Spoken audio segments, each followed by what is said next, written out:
A paz do Senhor, irmãos, que bom nós estarmos juntos mais uma vez. Eu sou o pastor Emerson e é sempre bom ter você conosco aqui na nossa Escola Bíblica Online.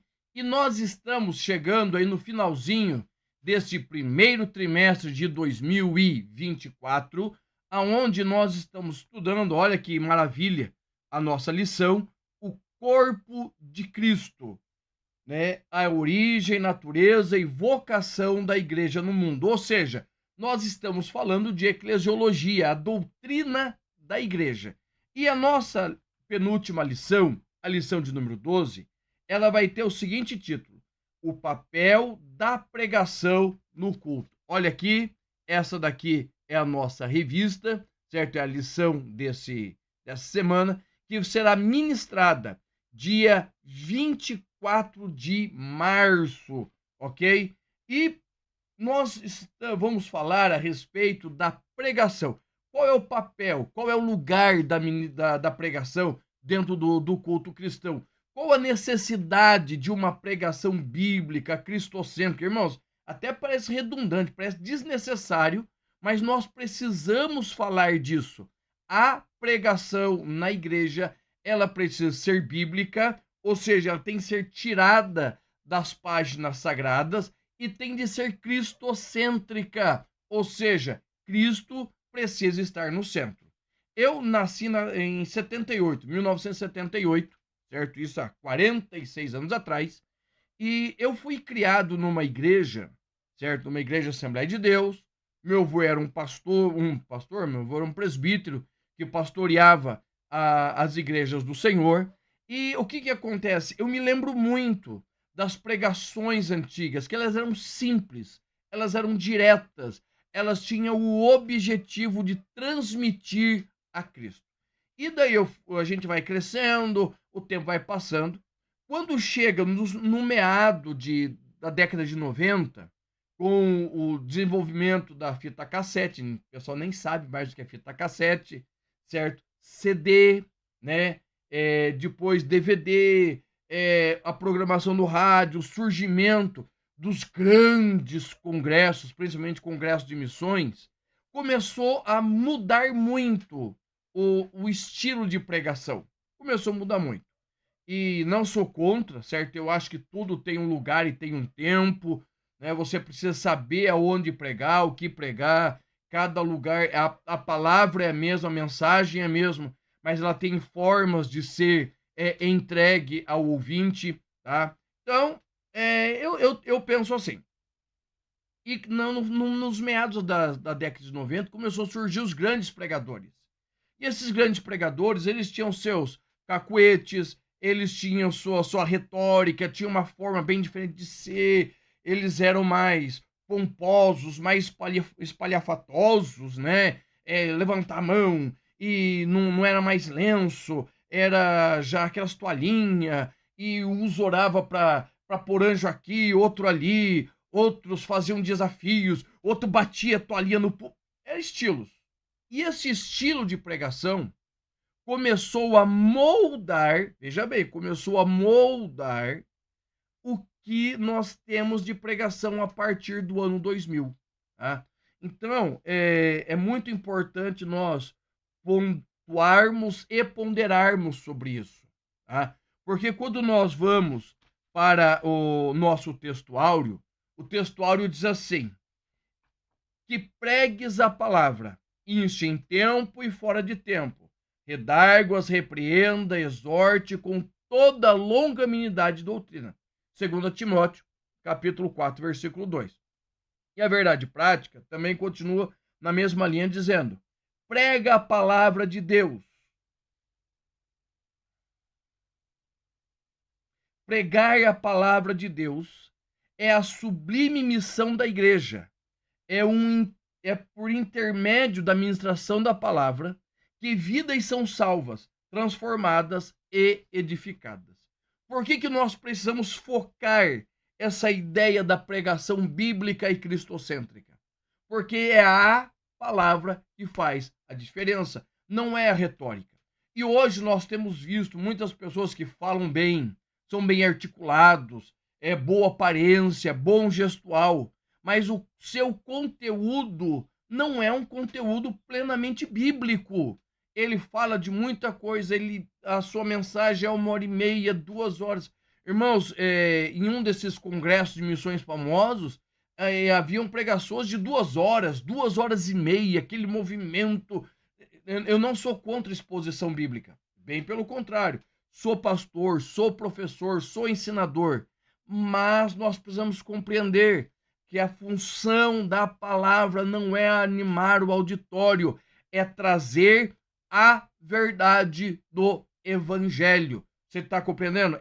É trazer a verdade do evangelho. Por isso, irmãos, que a pregação ela precisa ser simples e direta. Ela precisa ir ao foco. Ela precisa ir diante de Deus, ok? Guarda isso, pega isso, que nós vamos falar sobre isso dentro da nossa revista. E outra coisa importante, de 95 para cá mudou muito a questão de louvor, irmãos. Eu não sou retrógrado, gosto dos hinos modernos, tem muito hino bom, como tem uns hinos que são umas porcaria também, né? Os hinos antigos têm hinos muito bons, mas também tem hinos que são muito ruins, entendeu? Então, nós precisamos saber dosar, Mas o que se prega é o que se canta, tá? O que se cantava na década de 90?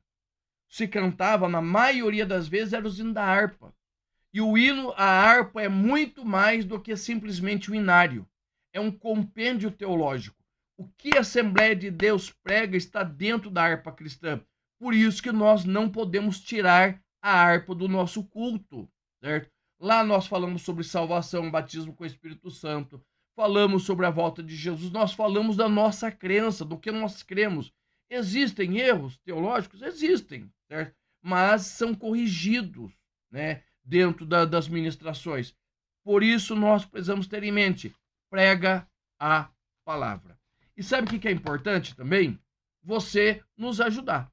Todas as vezes que você dá um joinha, dá um gostei, que você deixa um comentário, que você se inscreve no vídeo, você está nos ajudando, olha só, você está nos ajudando a ministrar a palavra de Deus e também a crescer no YouTube, tá? Isso é importante, irmãos. Quanto mais like, inscritos, comentários, compartilhamentos, mais o YouTube entende que esse material é relevante.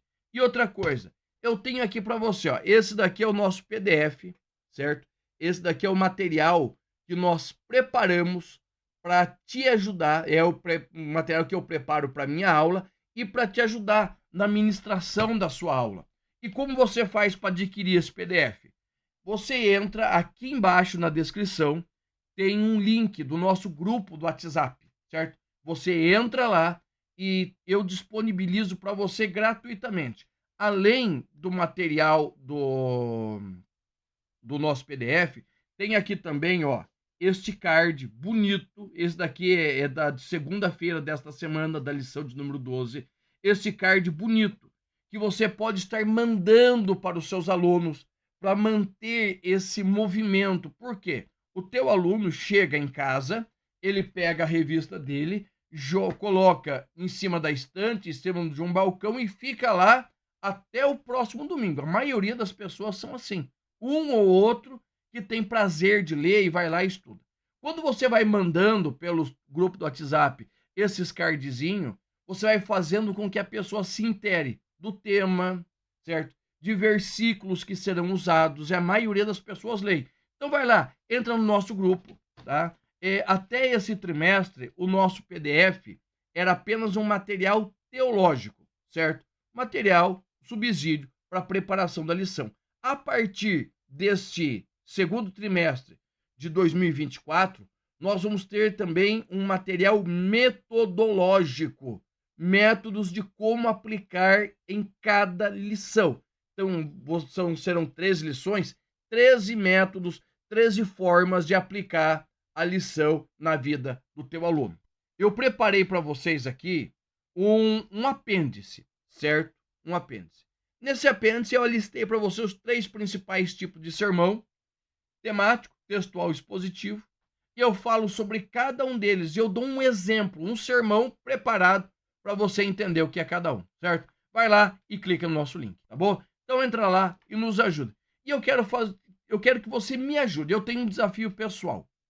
Eu quero até o final desse segundo trimestre, eu quero chegar a 4.000 inscritos. Mas por quê? Porque todo mundo tem um sonho. O meu sonho é crescer, certo? Alcançar mais vidas. Alcançar mais. Então eu quero te pedir, compartilhe o nosso canal, compartilhe o nosso material, mande para o pessoal aí dos teus grupos. Ó, se inscreve aí no canal do Pastor Emerson. Ele sempre me ajuda na preparação da aula. Nos ajude aí, tá bom? Vai, vamos tocar o barco aqui, que nós não tá fazendo jabá, nós estamos falando da lição, né? Então vamos lá. O que é? O nosso primeiro tópico, ele diz assim: o ministério da palavra e o seu propósito. Primeiro, proclamar, certo? O que é proclamar? Proclamar é anunciar, é levar em alta voz, é levar ao conhecimento de todos, é fazer uma anunciação, é se colocar em pé, em voz serena, em voz audível, diante do público e falar. O que é proclamar? É falar. Por que a pregação é uma proclamação? Porque nós nos colocamos diante das pessoas para anunciar a Cristo. Eu vou dizer para você, não existe tarefa mais rica e mais importante do que anunciar o Evangelho. Tá? Anunciar o Evangelho. Falar de Cristo. A essa ideia de proclamação, é muito mais do que você contar uma boa notícia. É você gritar, você levar para todas as pessoas, é você explicar para as pessoas, anunciar, levá-las ao conhecimento. E hoje, irmãos, eu vou contar um testemunho para vocês aqui. Na minha cidade, eu sou de Itaré, interior de São Paulo, e tinha uma irmã por nome de Úrsula, uma irmã, uma lemoa, e já de bastante idade, e ela já estava esquecendo o português. Ela era alemã. Ela estava esquecendo o português, isso há 20 e poucos anos atrás, quase 30 anos atrás. E a irmã Úrsula, ela tinha dificuldade de falar o português. O que ela fazia? Ela pegava um maço de folheto e ela ia pelas ruas da cidade. Os desviados fugiam dela, porque era uma irmã de muita oração, e ela entregava, e ela dizia assim, uma folheta da palavra de Deus, uma folheta, era o que ela falava. O resto do português já tinha esquecido quase tudo. E, irmãos, assim, desde que eu era menino, eu via a irmã Úrsula fazendo essas coisas. Quando a irmã Úrsula morreu, foi feito o velório dela, o culto fúnebre, pensa na multidão de gente que tinha. E o testemunho era um só. Um dia,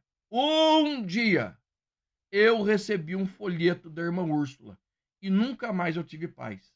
Ou seja, Deus usou a vida daquela mulher para levar muitas pessoas ao conhecimento de Deus. Ou seja, pregar o evangelho, não importa se é no púlpito, se é na rua, porque Mateus 3:1 vai dizer que apareceu João pregando no deserto. Jesus percorria a Galileia. E aí nós vamos por diante. Paulo na igreja, Paulo nas missões, Pedro se levantando. Ou seja, o que é proclamar? É anunciar, certo? É anunciar. E nós temos, e é o título do subtópico 2, o caso emblemático de Lídia. Preste atenção. Paulo tinha um objetivo. Para onde Paulo queria ir, certo? Paulo queria ir para a Ásia. Só que a ideia da Ásia a ideia do Senhor não era que fosse para a Ásia. A orientação do Espírito era a Macedônia. Então, o Espírito aparece, orienta eles para ir para Macedônia. E aonde chega Paulo? Paulo chega em Filipe. Chegou em Filipe, percorreu a cidade. Filipe era uma província romana, não tinha nenhuma sinagoga, porque para que fosse constituída uma sinagoga, era necessária 12 homens hebreus, e não tinha. Então, o que Paulo faz? Paulo vai para o lugar que era de costume orar. Eles tinham por hábito de orar nos rios. E Paulo chega ali, e o que ele vai encontrar? Ele vai encontrar as mulheres ali, certo? Com certeza alguns homens orando, mas na maioria eram mulheres. E Paulo prega o evangelho. Paulo prega o evangelho, Lídia se converte, traz ele para casa. Aí começa um grande movimento de salvação. Aí Lídia se salva, o Senhor repreende o espírito de engano que havia na vida daquela moça, o Senhor salva o carcereiro, por quê? Porque houve a pregação do evangelho. O caso de Lídia é algo fantástico. Por quê? Porque ela se converteu, a sua família se converteu e através dela uma multidão de pessoas surgiu para o evangelho. O que acontece? Acontece a formação da igreja. A igreja, ela é formada por quem? Por pessoas que tomaram a decisão por Cristo. E quando nós falamos da decisão de Lídia, nós precisamos entender o quê? O subtópico 3, a pregação como instrução.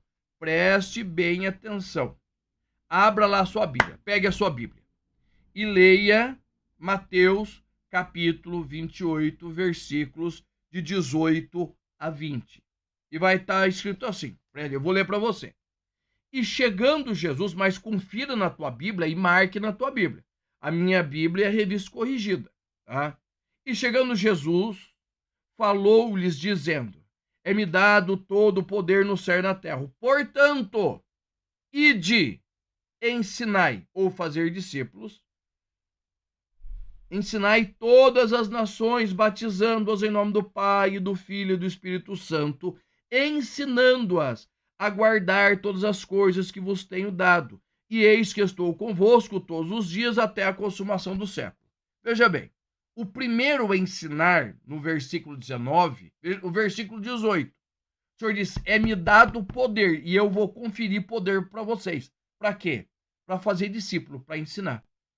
A palavra discípulo vem do grego matetel, discípulo, que é alguém que pode ser moldado, trabalhado, é alguém que se dispõe a aprender, certo? É alguém que se dispõe a aprender, é alguém que se dispõe a ser instruído. Já a segunda palavra, ensinar, que está no versículo 20, ela vem do grego também, que ela vai ser didáscalos, que traz exatamente a ideia de alguém que ensina. Então, o que Jesus está dizendo? Ó, ide e procurem, encontrem pessoas que ouçam a palavra e aceitem ser moldadas. Por quê? Porque o evangelho é um trabalhar nas nossas vidas. E quem vai trabalhar? Você. Você encontrará pessoas para ser moldadas. Você ensinará, você moldará, segundo a palavra, a guardar todas as coisas que o Senhor nos tem ensinado. Então, irmãos, é muito importante você entender isso. Você precisa buscar pessoas, levar, evangelizar é muito mais do que simplesmente ganhar multidões para Cristo. Evangelizar fala de trazer pessoas para o reino de Deus, trazer pessoas para viver a vida do reino, ok? E para viver a vida do reino, não é só trazer, é trazer e ensinar. Você que veio para a igreja depois de mais velho, não era crente. Você não achou estranho os movimentos dos crentes? O jeito, quando você chegou, era tudo diferente, você não entendia nada. Quantos vêm para a igreja e no meio do caminho eles se perdem? Por quê? Porque eles não entendem o que está acontecendo. É por isso que é necessário ensinar. O nosso segundo tópico, ele diz bem assim, o ministério da palavra e a sua importância. E o subtópico 1, a edificação da igreja. Quando nós falamos em edificação, nós falamos naturalmente do ato de erguer, levantar, construir algo, certo? É o ato de você construir. Vamos edificar uma casa, vamos edificar uma obra, vamos edificar uma vida. O que nós vamos fazer? Nós vamos levantar, nós vamos construir, nós vamos trabalhar esta vida, certo? É um trabalho na vida. Ok, beleza. E é interessante que Paulo vai usar exatamente esse texto, essa ideia, quando ele escreve lá aos Efésios, capítulo de número 4, versículos de número 11 a 12, que ele vai falar assim que, olha, que vai falar dos ministérios, tá? E qual o objetivo? Que é o crescimento, certo? É o aperfeiçoamento e a edificação. O que é aperfeiçoamento? É tirar as imperfeições, deixar perfeito. E edificar é sobre aquilo que já está bom, começar a levantar, começar a construir, melhorar, ampliar. É por isso que o apóstolo Pedro vai dizer, crescei na graça e no conhecimento. Ou seja, é um trabalho constante, certo? Então nós precisamos compreender isso, que essa edificação vem conforme o Espírito Santo traz pelo ministério da palavra que nos exorta. Às vezes isso pode vir em tom de elogio, 1 Coríntios capítulo 11, versículo 2, e em outra, com uma forte repreensão, 1 Coríntios capítulo 11, versículo 17. Mas a palavra de Deus, ela vai trazer exatamente esse sentido, que nós precisamos ser o quê? Edificados. Nós precisamos ser o quê? Através da palavra, nós precisamos crescer, ser melhorados, transformados. Por que tem muita gente que não melhora na fé, que não se desenvolve, continua pigmeu na fé? Porque ele não permite que a palavra trabalhe nele. A partir do momento que você, que eu, que nós permitirmos que a palavra trabalhe em nós, automaticamente nós vamos crescer na fé, nós vamos crescer na presença do Senhor. O que mais? Por que é tão importante o ministério da palavra? Porque ele forma em nós valores. O que são valores? São princípios, são nortes para a nossa vida. Ela forma nosso caráter, a nossa consciência, tá? Um dos grandes pecados da nossa geração, vamos me colocar no meio, certo? É a diminuição da escola bíblica e dos cultos de ensino. Irmãos, em muitas igrejas, já não tem mais escola bíblica. Em muitas igrejas, já não tem mais culto de ensino. Por quê? O povo não gosta. O povo não gosta. Pra você ter uma ideia. Esses dias, dia 10 agora de março, eu estive numa cidade chamada Quitandinha, que eles estavam promovendo um encontro da escola bíblica. Eu estava ministrando ali. Irmãos, que coisa maravilhosa, né? Lógico que era um encontro da igreja sede, né? As congregações não participaram, mas nós estávamos com uma igreja quase cheia. Para quê? Para ouvir a palavra sendo ensinada. E a escola bíblica muito bem frequentada, os cultos de ensino muito bem frequentado. Então, um grande abraço ao pastor Ademir, que é o pastor presidente ali de Quitandinha. Irmãos, preste bem atenção.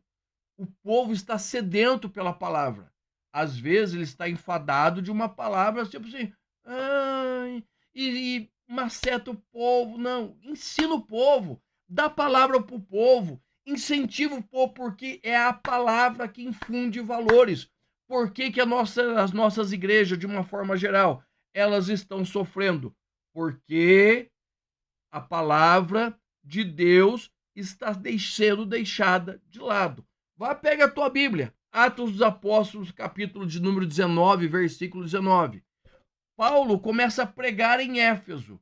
E a pregação de Paulo é tão contundente, que as pessoas que viviam de magia, de esoterismo, em falsas religiões, elas trazem os seus livros de falsas religiões, de falsos deuses para o centro da praça e taca fogo, né? Os artesãos da cidade que viviam ali de réplicas do templo de Diana, eles se levantam, por quê? Porque a palavra de Paulo foi tão contundente que tirou os valores antigos, os valores que levavam ao pecado e infundiu os valores do reino. Então é preciso compreender que é possível mudar essa geração. E é isso que o nosso subtópico 3 fala: resistindo diante de uma cultura sem Deus. Olha só, preste atenção. Nós estamos num tempo em que pregar a verdade, pregar a palavra, está cada vez mais difícil. Por quê? Porque as pessoas não querem ouvir, certo? Eles querem o profeta do Pix, esse eles querem, certo? Eles querem na campanha interminável lá da rosa milagrosa, o óleo ungido do irmão que o apóstolo fulano pisou e não sei das quantas. É isso que eles querem. Mas veja bem, preste bem atenção. Nós precisamos resistir. Esta é a palavra. Resistir. Diante das situações. O mundo está perdido. Nós estamos com muitos pastores e obreiros que eles estão se embaraçando. Olha só o que Paulo diz a Timóteo, em 2 Timóteo capítulo 2, versículo 4.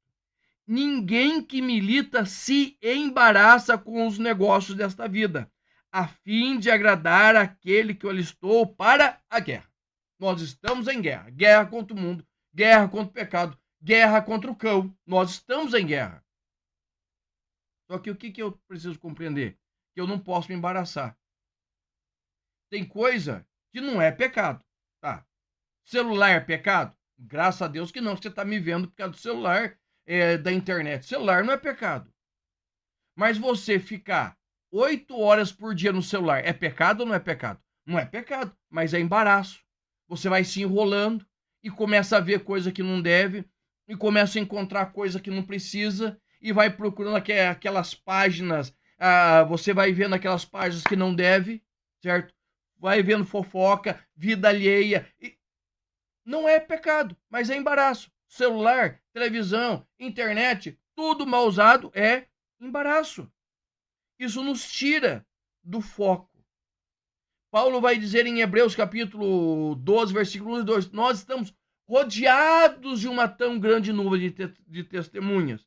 E o que acontece? Nós precisamos deixar de lado o embaraço. Tudo aquilo que causa estranheza, deixar de lado o embaraço. Você está entendendo? Como que nós podemos resistir ao mundo? Deixando de lado aquilo que nos enreda, certo? Aquilo que vai nos segurando, tá? O que é o embaraço? A minha esposa, ela faz tricô e faz crochê. Às vezes a lã dá um nó. E o que acontece? Você precisa sentar e ir desfazendo aquele nó, pouco a pouco. Aquilo é o embaraço, que atrapalha todo um progresso. Então nós precisamos deixar de lado o embaraço. Olha o conselho de Salomão em Provérbios capítulo 14, versículos 11, 12 e 13. No caminho da sabedoria te ensinei, pelas carreiras direitas te fiz andar. Por elas andando, olha só, por elas andando, não se embaraçarão os teus passos. E se correres, não tropeçarás. Pega-te a correção e não alargues, porque ela é a tua vida. Ou seja, se nós andarmos pela palavra, ensinarmos a palavra e pregarmos a palavra, vivermos a palavra, o que acontece? Ela é caminho direito e nós andando por ela, nós não nos embaraçamos. Irmãos, fuja de todo embaraço, ok? Já o nosso último tópico, ele vai dizer assim: o ministério da palavra e a sua fundamentação. Eu já falei no começo, vou falar de novo, irmãos. E esse tópico é muito triste para mim. Eu creio que não seria necessário nós pregarmos sobre falar biblicamente e falar cristocentricamente. Não seria necessário. Mas o que nós estamos vendo na internet, irmãos, esses dias, com o perdão da palavra, mas eu vi um palhaço vestido de Superman dizendo que era pastor. Ah, caça-sapo, né? Irmãos, pelo amor de Deus, né? E a gente tem visto cada aberração, cada abominação. Um pastor falando que acredita em signo. Ah, Deus me livre! Então o que acontece? Nós precisamos gastar tempo, energia, nós precisamos gastar a nossa lição para falarmos do quê? De coisa que é básico, mas foi deixado de lado, porque hoje o povo não quer revelação da palavra, eles querem inovação. Revelação da palavra vem de muito estudo, leitura, até que o Senhor nos dá uma palavra. Não, o que o povo quer? O povo quer movimento, o povo quer inovação, o povo quer mudança. Então, a Bíblia precisa ser pregada. Atos 8:5. Descendo Filipe a Samaria, lhes pregava a Cristo. Quando ele pregava a Cristo, o que acontecia? Milagre, salvação, transformação. Chegou Pedro e João, batismo com o Espírito Santo, repreende a Elimas, aquele mago mal convertido. Irmãos, quando a palavra é pregada, as coisas acontecem, certo? Quando a palavra é pregada, um milagre acontece. Eu só preciso pregar a palavra, sabe? Vou falar coisa pessoal. Como pregador jovem que fui um dia, agora já não sou tão jovem mais. Mas o que acontece? Eu pregava e eu queria que as coisas acontecessem pela palavra que eu estava pregando. Mas não é assim.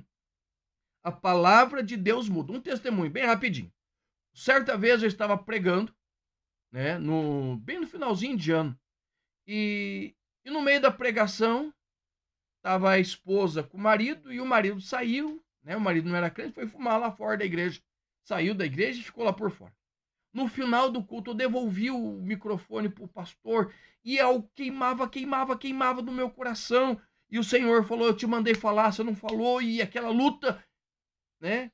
E eu falando, preguei sobre Jesus, e quando eu falei: o Senhor, se for o Senhor que está falando, me dá o microfone de volta. Eu já tinha devolvido, o pastor estava encerrando.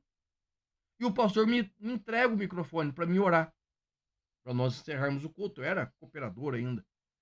Eu falei: pastor, o Senhor tem falado comigo e eu tenho resistido à voz do Senhor, eu não posso mais. Ele falou: então fala. E eu olhei para aquela irmã e falei: irmã, o marido da senhora está lá fora, mas o Senhor me diz que o marido da senhora é como um Marley azul. Eu nem sabia, eu não sou pescador. E ele tá relutando, mas fala para ele que o anzol tá na boca. E tá bom, foi embora. E eu fiquei aquela coisa matutando. E foi 6 meses, 1 ano. Daí eu fui cuidar de uma congregação, e a família dessa irmã virou minha ovelha, e cada vez que eu via a família dessa irmã, eu via a história e pai, aquela coisa. Um dia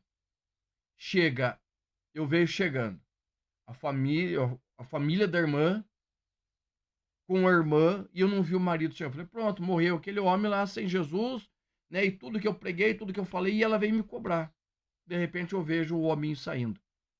E ele chegou para o senhor, pastor. Eu falei: opa, o senhor já mudou a história. Ele falou: vim contar uma coisa para o senhor. Eu falei: então conta. O irmão me conhece? Eu falei: ó, eu lembro de ter visto o senhor assim, conheço a sua família, mas o senhor eu não conheço. Ele falou: ó, desde que eu me aposentei, eu gosto de pescar. Comprei um sítio só para me pescar e eu pesco e tá. E aquele dia eu saí do culto para fumar, e o senhor falou assim, assim, assim, assim para minha esposa, e ela falou assim, assim, assim para mim, e eu ouvi lá de fora também. E desde aquele dia, essa palavra não saiu da minha cabeça. Ele está com o anzol na boca. E eu me bati. Daí ele contando que dias antes, era de madrugada, ele começou a sentir as ânsias da morte. E ele, achando que ia morrer, falou com o Senhor, e o Senhor falou com ele. Falou, ó, chama o pastor, que o pastor vai orar por você. Ele ligou para o nosso pastor presidente, ele saiu correndo, foi lá, ele tomou a decisão por Cristo e passou aquela ansiedade. Irmãos, quando você prega, não estou falando a questão da revelação, mas estou falando que quando você prega biblicamente, o Senhor fala com você e as coisas acontecem. As coisas acontecem, não pelo que você fala, mas pelo Deus que tem compromisso com a sua palavra. E é por isso que a nossa mensagem precisa ser bíblica. Você precisa pregar a Cristo e você precisa pregar a Bíblia. Irmãos, eu não falo muito, mas eu sou teólogo. Eu tenho faculdade de teologia, tenho seminário. Eu tenho básico e médio em teologia. Eu tenho um seminário de livre de teologia. Eu tenho faculdade de teologia. Certo? Eu tenho. Mas teologia é bom para essas coisas, te ajudar. Tá? Mas na hora do culto, eu tenho que pregar a palavra. Teologia não salva, teologia não cura. Mas teologia nos fortalece, nos dá um norte, nos orienta. Teologia não salva, mas é importante, certo? Mas você não pode pregar só teologia. Existem pastores que, meu Deus do céu, dá desespero de ouvir eles falar, porque é a história dos hebreus, é ciência, é geopolítica. Por favor, prega a palavra, certo? É necessário que a palavra seja pregada. Paulo diz ao seu filho na fé, Timóteo, 2 Timóteo, capítulo 3, versículo 15, para que ele pregue a palavra. Por quê? Porque essa geração é má, essa geração se afasta de Deus, mas Deus, pela palavra, transforma. É necessária que a palavra tenha padrões bíblicos, com poder, autoridade. É necessário resgatarmos, irmãos, esses princípios de pregação bíblica. É necessário. Para quê? Para que a próxima geração, não a minha geração, mas a geração futura, ela possa ter a certeza de que o Senhor lhes conduzirá em vitória. Amém?